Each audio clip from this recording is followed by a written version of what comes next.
Hello, I'm Chris Tackett, the pianist for the Unitarian Universalist Church of Tucson. Welcome once more to my living room. Very happy to have you here. And stick around after the postlude and I'll tell you about the music I played.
Welcome.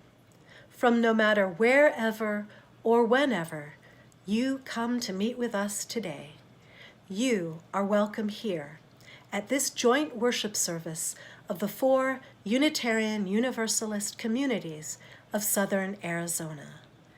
And if you are here with us today, I don't need to point out to you how different our rituals have become this spring. From meeting together in sanctuaries, we now upload on Zoom. From gathering tightly around tables, we grin at each other from our separate Zoom boxes. And just a few months ago, a large number of Sky Islanders set off together with their walkers, on foot, and on electric scooters to protest the building of a wall across the San Pedro River. Now we send in our money to our Emergency Assistance Fund and grapple with new ways we can address the needs of those made so vulnerable by this crisis. Churches are grappling with so much, but this is not new. Churches have been playing with new formats for many years now. House churches have sprung up for informal gatherings of a few dozen, and whole worship services have centered around cooking, planning, and eating a meal together. This is a time when people are searching for something where they can find meaning without being constricted by what they have found suffocating in the past.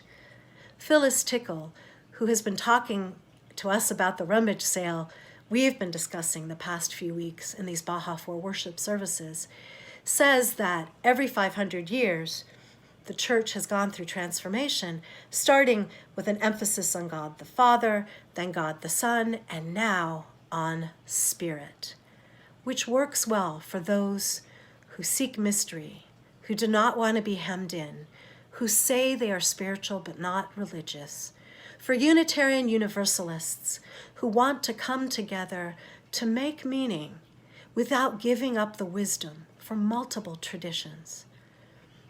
The words of Leonard Cohen's song take on special meaning for me now, as so many of our institutions shift. Ring the bells that still can ring. Forget your perfect offering. There is a crack in everything. That's how the light gets in. As we begin worship today, I invite you to sit in what is unsettled and unsettling in your life, on the forms that are different. Maybe you sense brokenness inside and out, but maybe, just maybe, there's a possibility for new wisdom, new hope, new love to get in.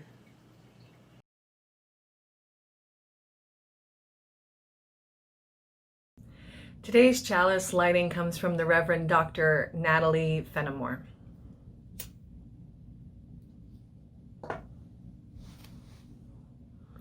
We are all called by the wind, the rushing water, the fireflies, the summer sun. Called by the sidewalk, the playground, the laughing children, the street lights. Called by our appetites and gifts, our needs, our challenges. Called by the bottle, the needle, the powder, the pill, the game, the bet, the need, the want, the pain, the cure, the love, the hope, the dream. Called by the spirit of love and hope and vision of God's purpose in our lives. We are called. What do we choose? How do we answer?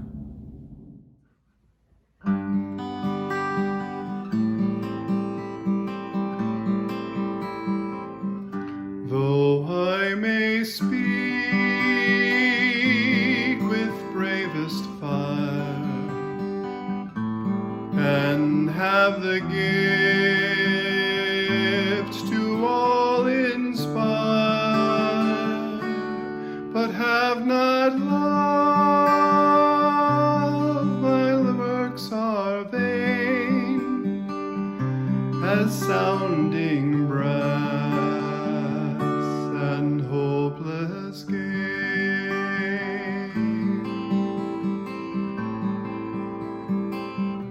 Though I may give all I possess, and striving so my love profess, but not begin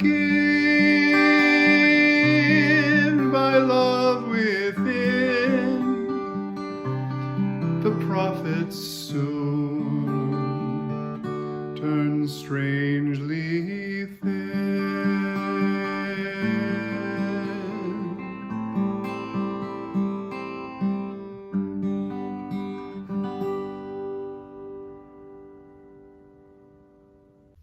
Hi friends, I'm coming to you from my thinking place, trademark. I know you're saying it looks like her car. It is my car. I've spent lots of time in here driving, listening to music, drinking my iced coffee, and thinking. Listening for that inner voice of wisdom. Why am I telling you about my thinking place? Because the story I want to tell you today is about a person who came to know and trust the wisdom from his thinking place. So this is Theodore Parker. He was born in 1810 and grew up to be a prominent Unitarian minister. This story happened when he was about 4 years old, so about 1814-ish. And at that time, his family was living on a farm in Lexington, Massachusetts. One summer day, little Theodore was walking through the fields, absent-mindedly swinging a stick in the tall grass. He stopped by a creek to watch the water bubble. Then he noticed a turtle sunning itself on a rock. He had seen other kids use their sticks to strike animals, squirrels and lizards and birds. But Theodore had always been too little or too slow to hit anything. This turtle, however, was slower than Theodore. Surely he could manage to hit it. Theodore lifted his stick as high as he could, and he started to swing. "It is wrong," boomed a voice, strong and clear. Theodore stopped frozen. His stick was still up in the air.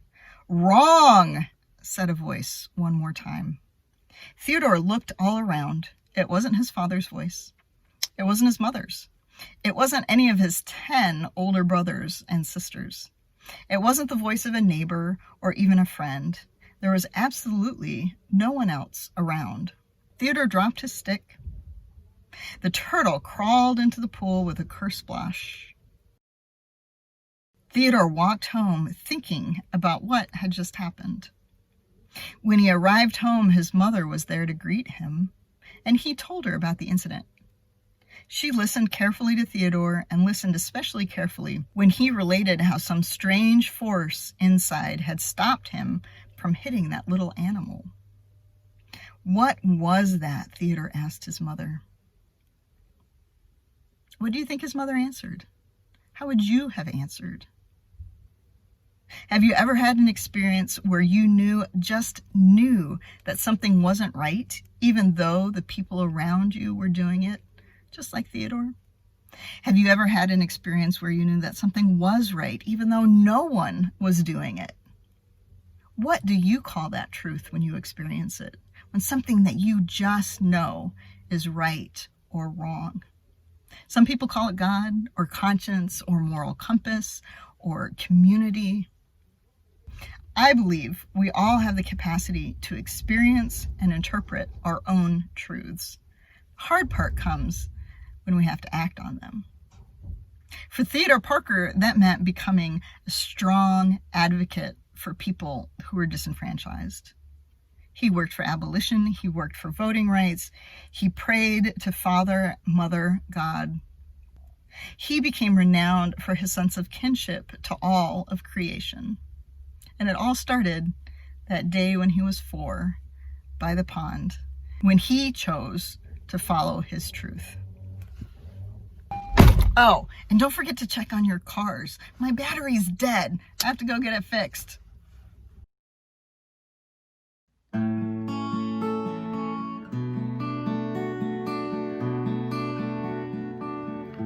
Come, Spirit, come, our hearts control. Our spirits long to be made whole. Let inward love guide every deed. By this we worship and are freed.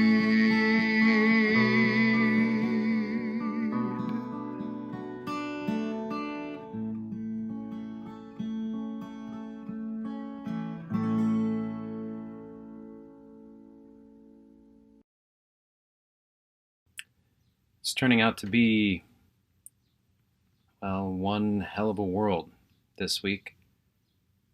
As local temperatures top 100, Arizona recognizes a peak of COVID-19 hospitalizations. American pandemic losses reach beyond 100,000 lives. Unemployment claims exceed 40 million. And the murder of George Floyd in Minneapolis kindles a fury that rages in our cities and here in our hearts. And it feels more than a little like hell on earth. forgive me, hell isn't the usual fare of our faith today. Our Universalist forebears, through their liberal Christian theology, essentially believed away hell back in the 18th century. In that time, an afterlife of eternal hellfire and brimstone was broadly accepted.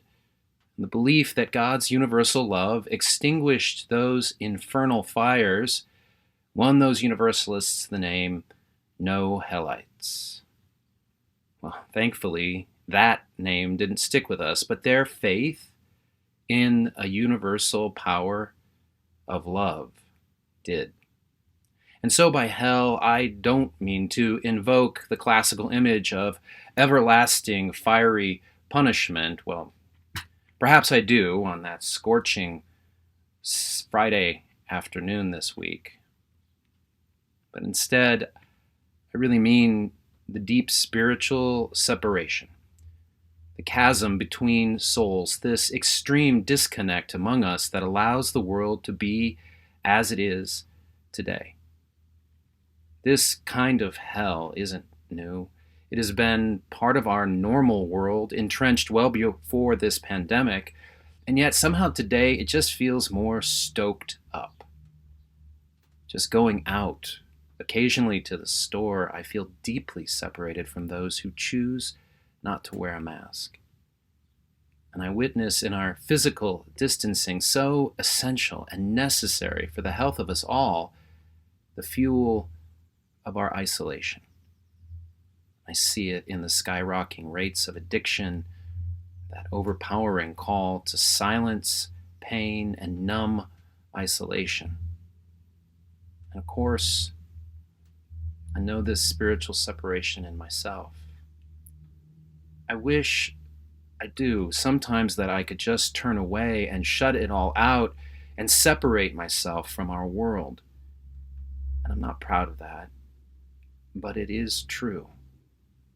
And yet, when I close my eyes, I see a white man in a police uniform on the street in Minneapolis with his knee on the throat of a black man. And I hear that man, I hear George Floyd begging for his life, begging for a breath that was taken from him.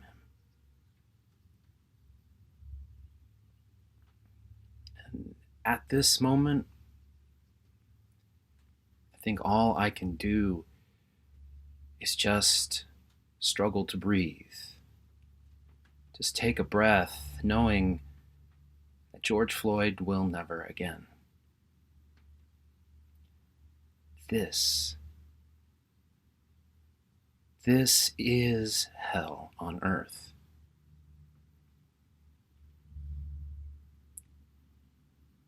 As we gather today, we come to ponder the what of reinventing our church and our faith. What comes next? What are we called to create? What must we become?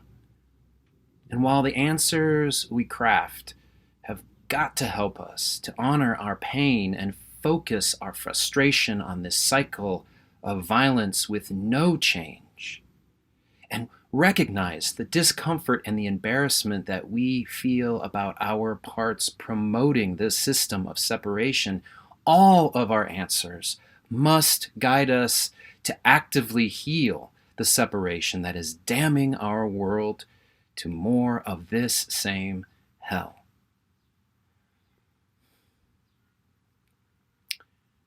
And for me, it's the Reverend Dr. Natalie Fenimore who offers her way by reminding us. Shirley Chisholm was asked why she, a black woman, was running for president.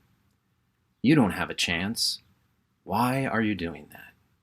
And she said, because I am in love with the America that does not yet exist. And that's how it is with Unitarian Universalism also.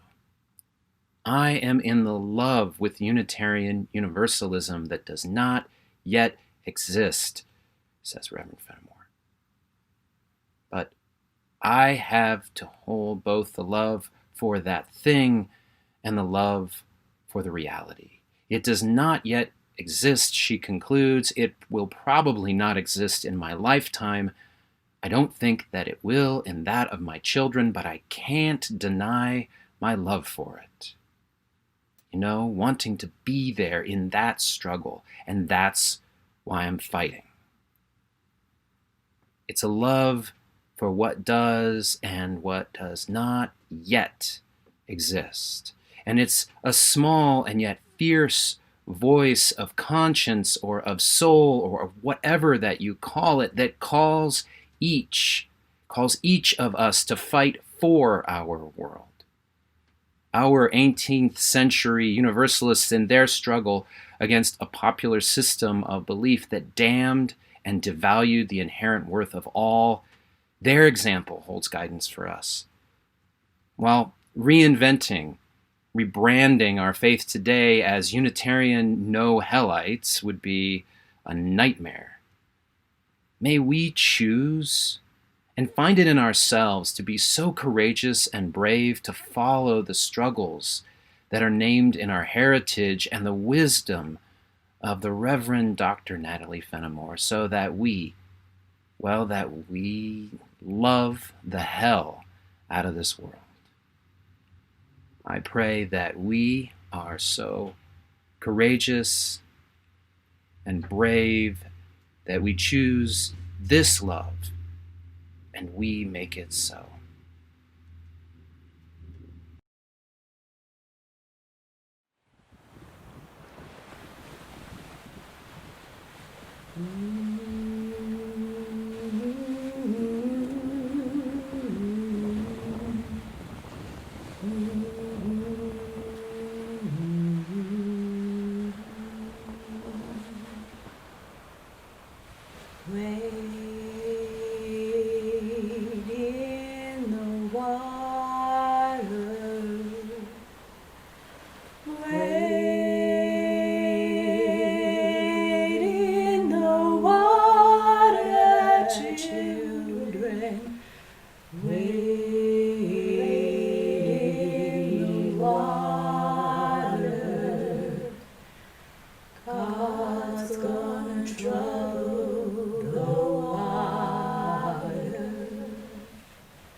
The call that Reverend Matthew repeated to us today to love the hell out of the world gives me strength. It sustains me while I'm mourning so many of those group meetings and joyous occasions we can't do communally right now. This year, as we went into lockdown, 3 of the world's well-known religions entered their holy days, days usually peppered with great community-building celebrations that this year had to be canceled or curtailed. We had no large family seders, no huge Easter egg hunts, And during Ramadan, people did not break their fast by gathering and feasting together. No, and yet all three of these faiths offer a spiritual discipline that could be really helpful and echoed this time. Between Ash Wednesday and Easter, Christians celebrate Lent. It's a time of preparation, and they often take something on or give something up. During Passover, Jews who may not always keep kosher sometimes will restrict their diet to be in solidarity with each other and with those who escaped Egypt millennia ago. And Muslims who may be too busy to pray 5 times a day will take time for 1 month a year to give up water and food between sunrise and sunset. And the adherents of each of these faiths describe the discipline in similar ways. It was something that made life more simple, pared down, sometimes gave them more time to reflect. It also was something that was part of their daily life, and so they had to think about their faith frequently. They had to claim what was really important and where they found the holy to recommit to finding it in their future year. This year, many of us in February and March were forced to take on a fast we did not choose. I have to be honest, I personally do not give up food well. I'm not practiced because every time I start, a thin, fragile, waily voice pops out of me and stamps its foot. That same voice has appeared almost every day and thrown a tantrum while we've been on lockdown. Taking time to reflect on your life may show you things you wanted to hide, but allows for honesty. Our ancestors in faith tell a story of a time of confused direction, lack of commitment to celebration, and perhaps great reflection. It happens 7 weeks after Jesus was executed, when his followers gather in Jerusalem to celebrate Pentecost, 50 days after Moses leaves and goes into the desert after Passover and is given the 10 Commandments. These Galileans gather, but clearly their heart is not there. They have no head for their future. Their vision is dimmed, no taste for celebration. Their leader has been killed.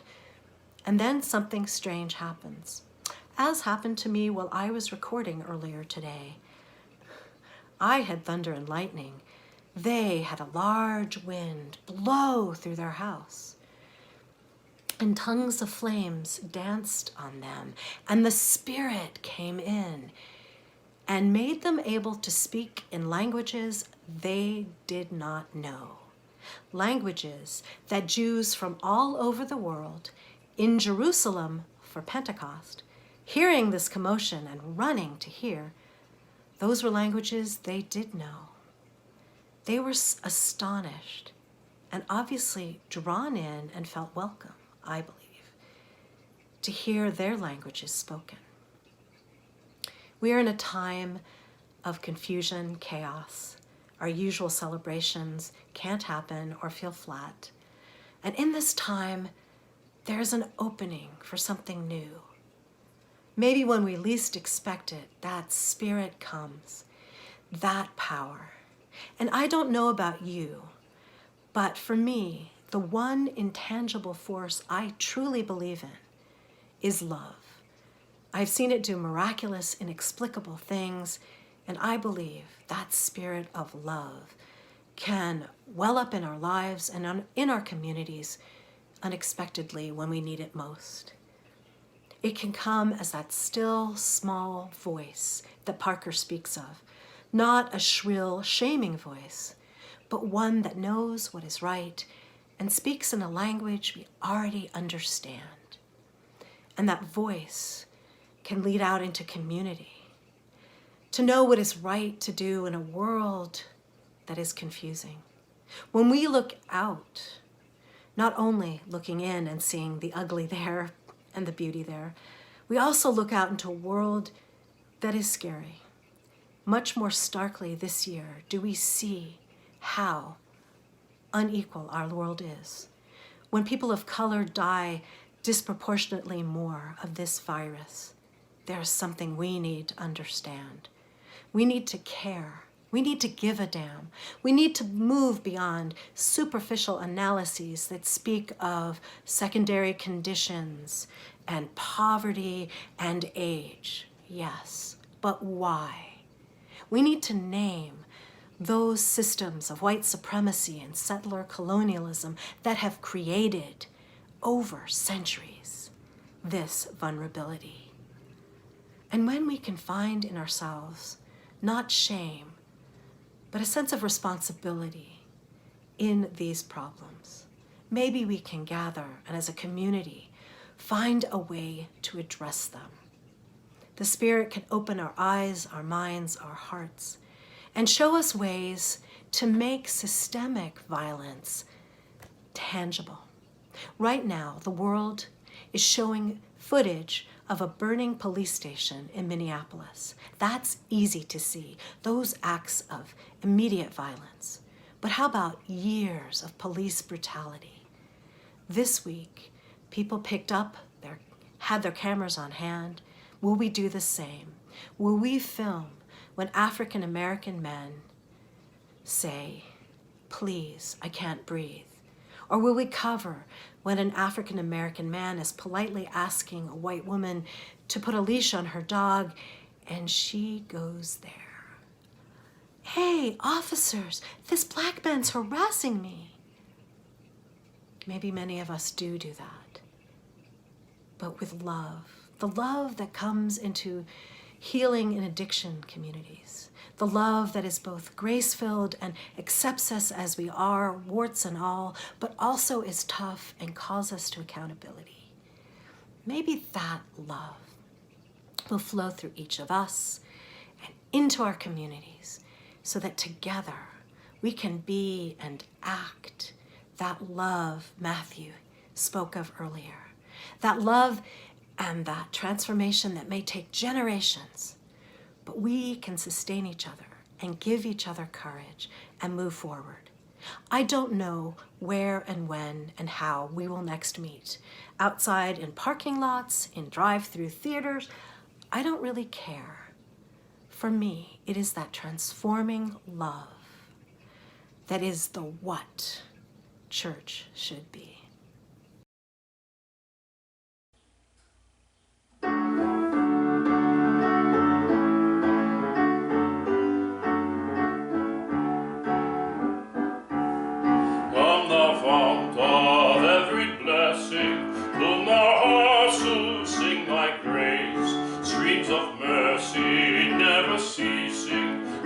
Songs of loudest praise, while the heart of life's perfection fills our hearts with joy and love. Teach us ever to be faithful, may we still thy goodness prove.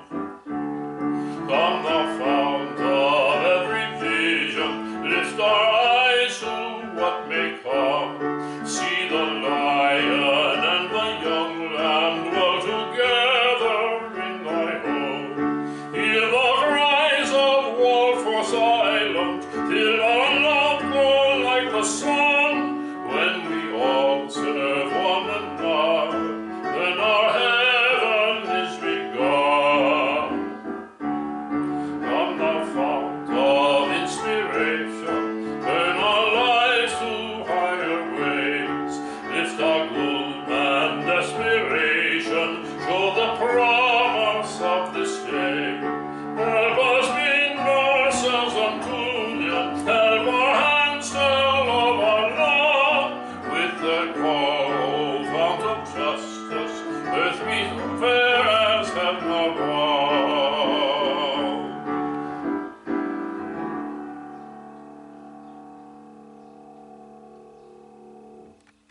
Because I've spoken so much today about how different worship has been for us this spring, I want to leave you with a story of a religious ritual from this spring that was quite normal.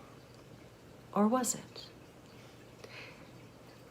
My favorite introduction to it comes from the NPR podcast, Rough Translation, from May 13th, but you can find it many places.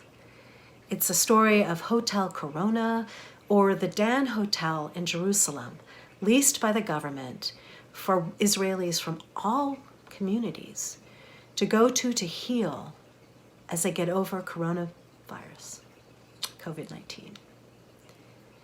Because Israelis from different communities don't usually mingle, it was no surprise to the Arab Bedouin, Aisha Abu Shab, that she comes down to her first meal to find everybody sitting by their kind. Ultra-Orthodox here, secular Jews there, Palestinians in a third place. And she picked the table that first made eye contact with her. They just seemed so friendly.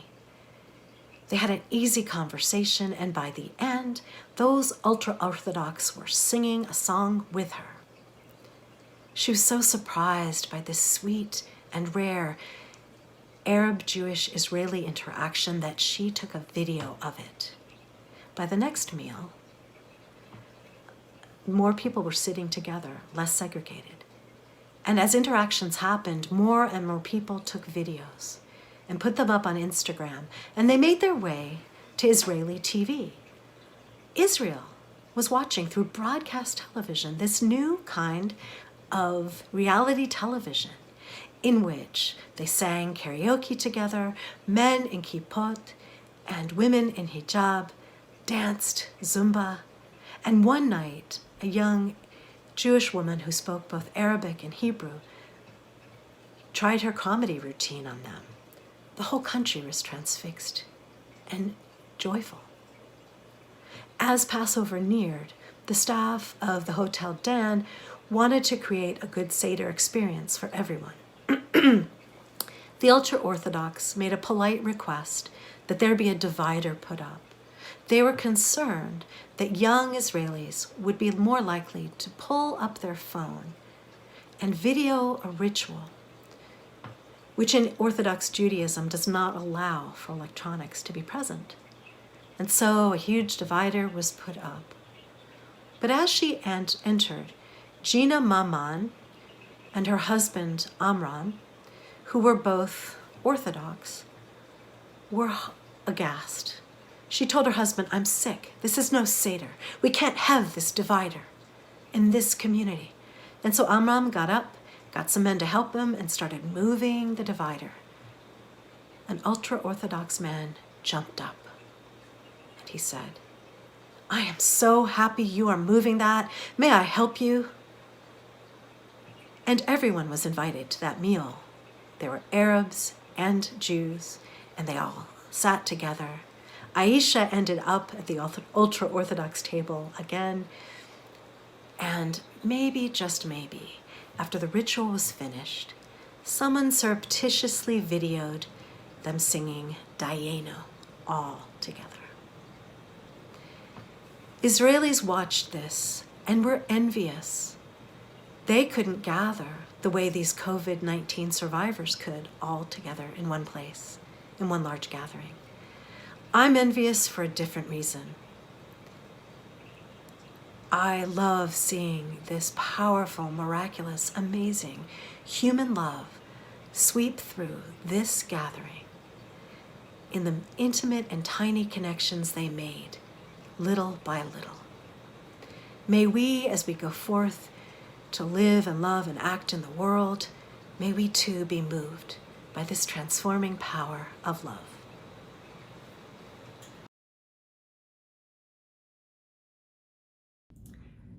Our chalice extinguishing comes from the Reverend John Murray. Go out into the highways and byways and give the people something of your new vision. You may possess a small light, but uncover it. Let it shine. Use it in order to bring more light and understanding to the hearts and minds of men and women. Give them not hell, but hope and courage. Preach the kindness and everlasting love of God.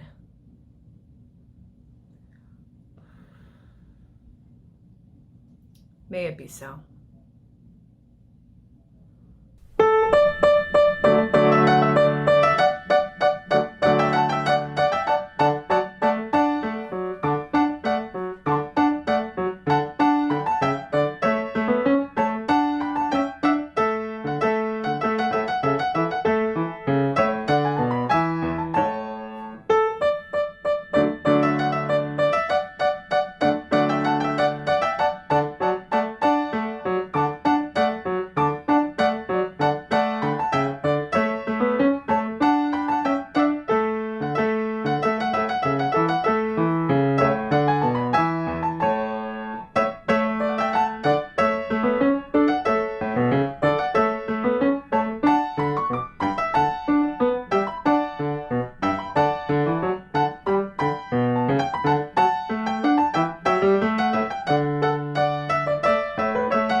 Well, that was, of course, Handel's music for the Royal Fireworks, the Réjouissance, the Rejoicing movement. A lovely little bit of music for floating down the Thames on a lovely summer day like today, hopefully. All the other service music, the prelude was the only other piece that I played today. That was all based off of themes from the hymn, Come Thou Fount of Every Blessing. The opening cluster of chords is the whole tune, and all the harmony from the first part of the tune squeezed into one thing. Those are all the notes. Anyway, thank you so much.